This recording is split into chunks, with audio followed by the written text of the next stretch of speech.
This is Nightline, February 21st, 2008. Good evening. Tonight, a remarkable look inside a story that's captivated the nation. It began when a 61-year-old man discovered that two men were robbing his neighbor. On the stunning 911 tapes you're about to hear, he warns that he's prepared to shoot both of them. What happened next has become the subject of ferocious debate. Some praise the gunman as a responsible citizen. Others say it was the reckless act of a trigger-happy vigilante. Chris Bury now reports from Houston in Texas. In Texas, more than ever before, burglars and thieves are on notice. 911, what is your emergency? Burglars breaking into a house next door. From this quiet street in an upscale neighborhood outside Houston... No, you're dead.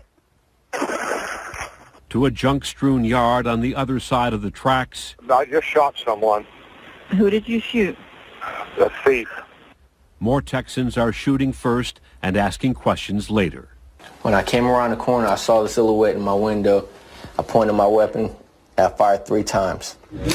In a place where the 6-gun tamed the frontier, shooting bad guys is a time-honored tradition. But since September, a state law based on the idea that a man's home is his castle gives Texans unprecedented legal authority to use deadly force. I heard a crashing through my window, which was this window right here in my bedroom, and I got my gun. In December, Damon Barone confronted a burglar breaking into his Houston home in the middle of the night. His baby daughter, 6-year-old son, and wife were asleep when Barone heard the commotion and grabbed his Glock. So you had your gun, and you saw somebody right in this window here? Right, through the curtains. I saw their upper torso, and I fired 3 shots at their torso. Were you shooting him to kill? Yes. The burglar he shot dead had a lengthy criminal record. Barone had a permit for his gun. Even before the new law, he certainly could have been justified in using deadly force. But the castle law gives him added protection from criminal prosecution and even civil lawsuits. Are you absolutely convinced you did the right thing at that moment? Positive. And if I had to do it again, I would. I mean, it's the safety of my family over us being hurt. It's a no-brainer for me. But even in Texas, some prosecutors are wary of the new castle law. It expands Texans' right to use deadly force from their homes to vehicles and workplaces. And no longer do they have an obligation to retreat, if possible, before they shoot. There's too many imponderables with this law, whereas the previous law was working just fine. And frankly, life is precious.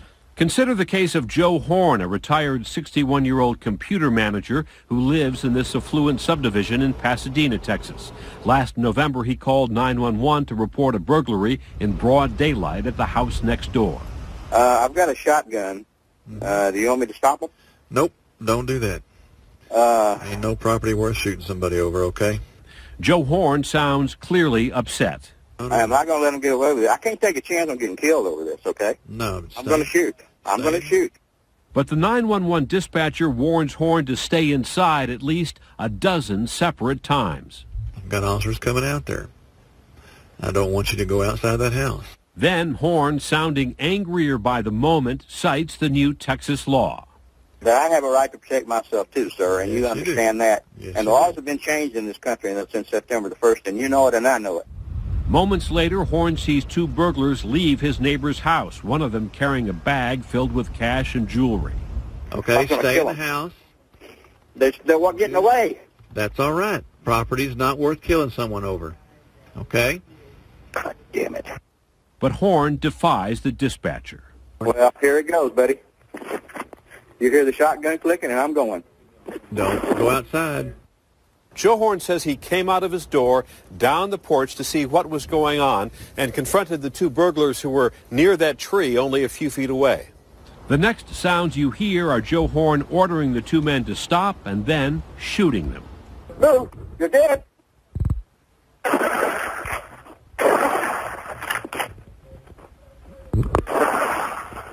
Then Horn calls 911 again. Get the law over here quick, man. Get one of them's in the front yard over there. He's down. The other one's run down the street. I had no charge. They came in the front yard with me, man. Did you shoot somebody, Mr. Horn? Yes, I did. Where were the suspects shot? Both suspects were hit in the back. They were both shot in the back. Right, not at the same angle, but both suspects were hit in the back.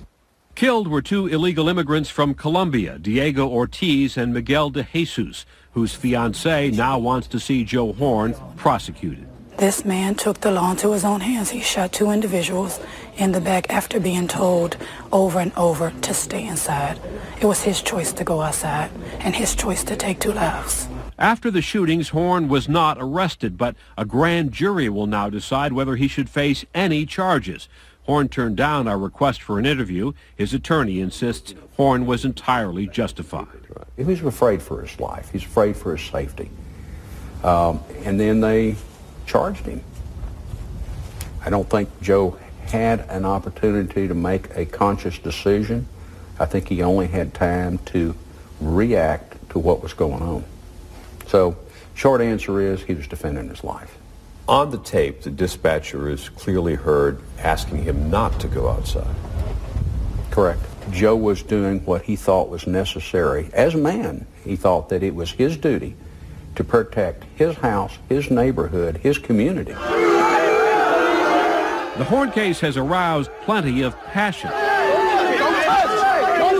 At this demonstration outside his home, police in riot gear stood by as activists demanded prosecution. We believe that it's not right for anyone to become judge, jury, and executioner. And counter-demonstrators defended Horn, including a group of bikers led by Randy Laird. In this grand jury decision, we look for a complete acquittal. No charge of any kind. And that's what we believe will be right. And that's what's going to either make the Castle Doctrine stand or fall. But the critical legal question may be whether Horn acted in a reasonable way to defend his neighbor's property. You cannot take another person's life in defense of their property unless you're somehow given permission by the other person to protect their property. On that 911 call, the dispatcher asks Horn directly about the owners of the house that's being burglarized. I mean, you know your neighbors? No, I really don't know these neighbors. I know the neighbors on the other side really well. I can assure you if it had been their house, I'd already done something. Do you think in this case Joe Horn had his neighbors' permission? Absolutely. There's no question about it. And they would tell you today that they are very happy that he was there and he was watching out. Every neighbor in the state of Texas watches out for one another. In most situations, calling 911 is the appropriate remedy, not calling out for your 9mm. Damon Barone, who killed a burglar in his own home, isn't sure whether Joe Horn was justified, but he does believe the Castle law has already delivered a crystal clear message to criminals. Here in Texas, what is the occupational hazard of burglarizing someone's home? The occupational hazard is death.